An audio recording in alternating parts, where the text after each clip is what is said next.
Kansas State and the test your team faces this week? I think we're playing an excellent football team.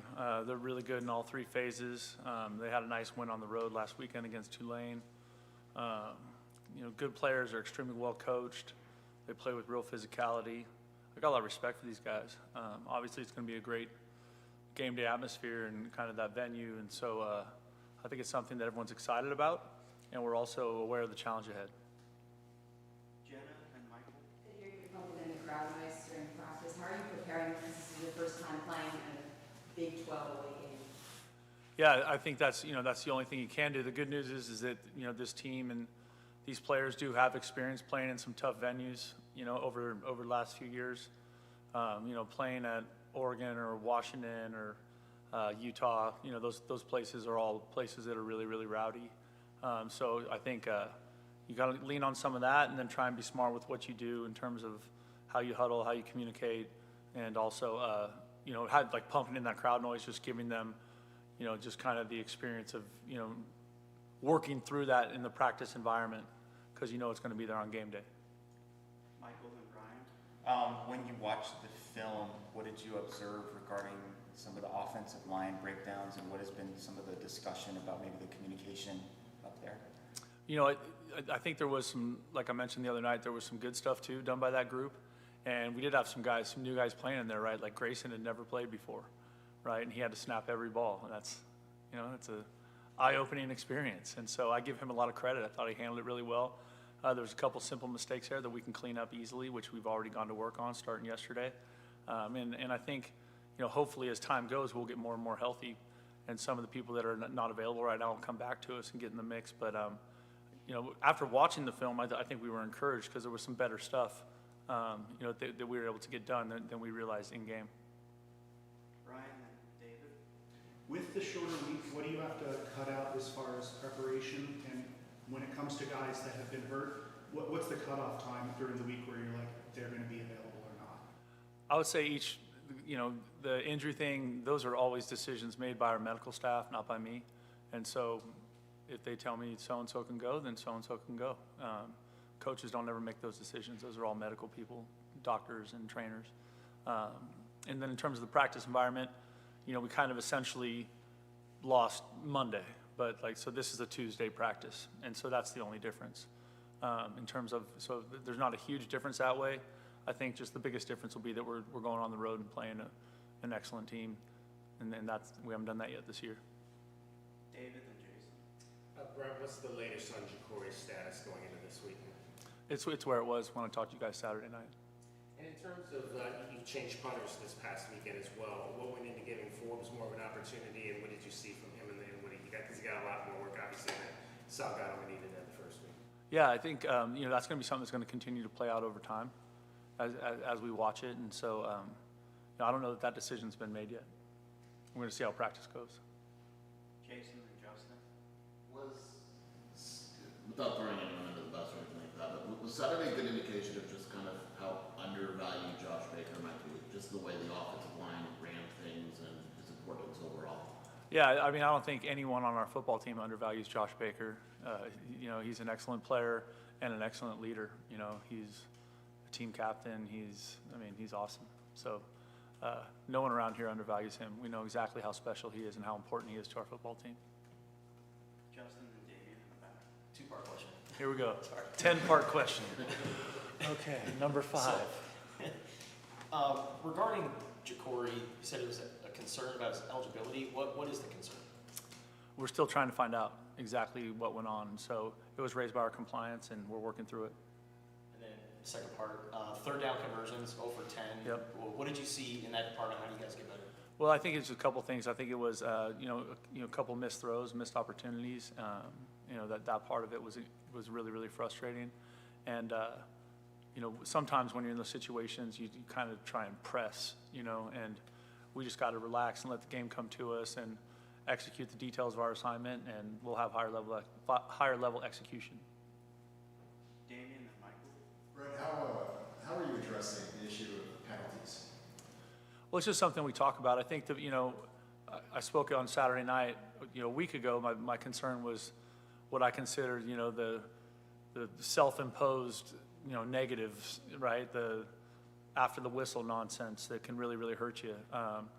Some of the other penalties that happen when you're playing football, we're not coaching holding or whatever, that to me, I tend to focus more on the controllable, right? And so, that conversation has been ongoing. It was ongoing really, really aggressively last week with just the stuff that happened kind of after the whistle. It's all the stuff that's either after the whistle or before the whistle that really, really gets me fired up, right? So offside, false start, and then any nonsense after the whistle, whatever that is. Michael, then Jason. The announcers on ESPN Plus were making some comments about T-Mac's body language during the game, maybe implying that he was, a little unhappy that he wasn't getting the ball as much as the previous week. Did you notice that at all? Is that something that you detected or heard about? No, I actually thought T-Mac was handling it pretty well. I think everybody was frustrated for stretches in that game, and I think it's important for every player on our team, but more importantly for the leaders to understand that their body language has influence, and guys feed off of that, whether it's positive or negative. And so again, that's something that's in our control and something that we coach really hard, and we want guys to respond the right way to. Jason in the back, and then Brian. My question regarding penalties was asked, so thank you. Brian? Where do you stand when it comes to kickoff returns? Is that something that you leave to the return man when it's like a ball that's in the end zone, whether to take out, or do you have a kind of a hard and fast rule on it? No, that depends week to week. There's games where we're going to be really aggressive that way, and then there's games where we'll make a determination whether or not we want to bring those out. So it just depends on, there's lots of factors: who we're playing, where we're playing, what kind of kickoff guy they got, what kind of kickoff team they have. There's a bunch of components that go into those decisions, and they're game by game. Justin and Michael. Do you have any history with Kansas State or Chris Kleiman or anybody over there? I don't really. I think Coach Kleiman is a fantastic football coach. I think those guys have done a really nice job everywhere they've been. Obviously the results speak for themselves, and when you turn on the tape, I think it's really impressive how they play in all three phases. The only time I've been out there was, I think, when I was an assistant with Coach Tomey at San Jose. I believe we went out there in 2007, and we're still trying to tackle Jordy Nelson. So that's all I remember. Michael and Jason. How much freedom does Noah have at the line of scrimmage to change a play?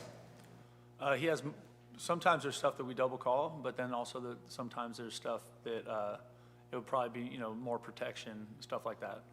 Did he do any of that in this game? He does it every game. He does it every game. Yeah.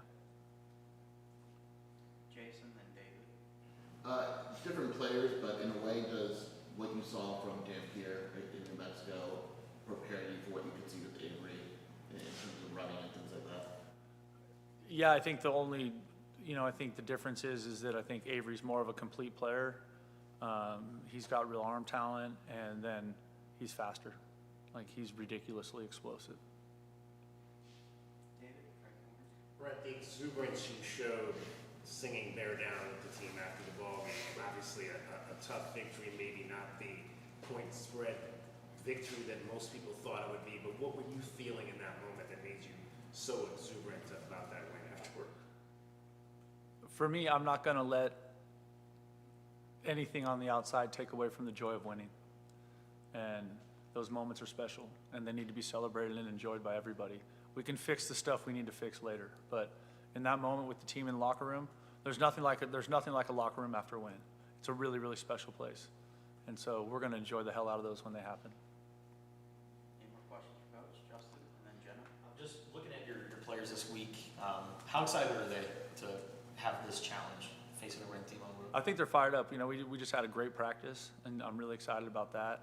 I think that's a good indication of kind of where they're at in their mindset in terms of attacking the practice environment. So we got off to a good start today. Obviously, we got a lot of work to do because of the short week. It's heavy, game plan conversations and some long days, but that's the nature of this time of year, especially on a short week. So, but the players are fired up, and I think everyone's excited, and I'm sure Kansas State is too. We'll go Michael next. Jeremiah Patterson had a really nice return. He also had a touchdown where he broke some tackles. What have you seen from him in terms of his development since he's gotten here? I'm really encouraged by him. I think he's going to be a really good player for us, and I think he's just going to get better the more he plays. You know, his kind of the way he approaches practice and workouts, he's definitely dead serious about his process and improving every day. You know, he was raised by good people at the College of San Mateo. Like, those guys do a great job. And just having watched, you know, we've been watching Jeremiah since he was in high school, because he was right down the street from us, you know. And so it's awesome to see him doing the things he's doing, and I'm excited for his future here. I really am. Justin? Two-part question again. Here we go. Oh my gosh. You know, going back to Kansas State and the history, Bill Snyder, obviously a big name. Legend. How do you look at how he was able to build up Kansas State football? Oh, I think it's incredible. I mean, you know, he was the guy that I was really interested in. I read his book when I took over at San Jose, just because, you know, the histories weren't the same, but they were similar. And I was so impressed with what Coach Snyder did there over, you know, and he was there for so long, and then he like stepped down and then came back and, you know, kicked butt again. Like, he's like, the guy's amazing. So obviously to me, one of the best coaches of our generation for sure. And then what do you think about the new helmets? Oh, I think they're cool. I think anything that the players get excited about is good. You know, I love it. I think that's fun. I think that's part of college football now. You know, some people may or may not agree with it, but for me, it's, you know, it's about the players. Last question, Mike. What stood out to you the most about the defense's performance on Saturday? I thought the defense was outstanding. You know, I was really, really excited about. I thought we did a great job getting population at the football, and you know, there's just some really, really good effort. Pictures on that video of just a lot of red jerseys in the frame. So I was really, really excited about that. I thought the D-line did an outstanding job, and you know, obviously that helped. You know, linebackers had, you know, put up some big numbers in terms of their tackles, but I thought Trayton Stukes was brilliant. So I was really excited about that, and it was exciting to see them to respond, because I know they were frustrated the week before, right? So it was great to see them respond. All right, that's our time. Thank you all.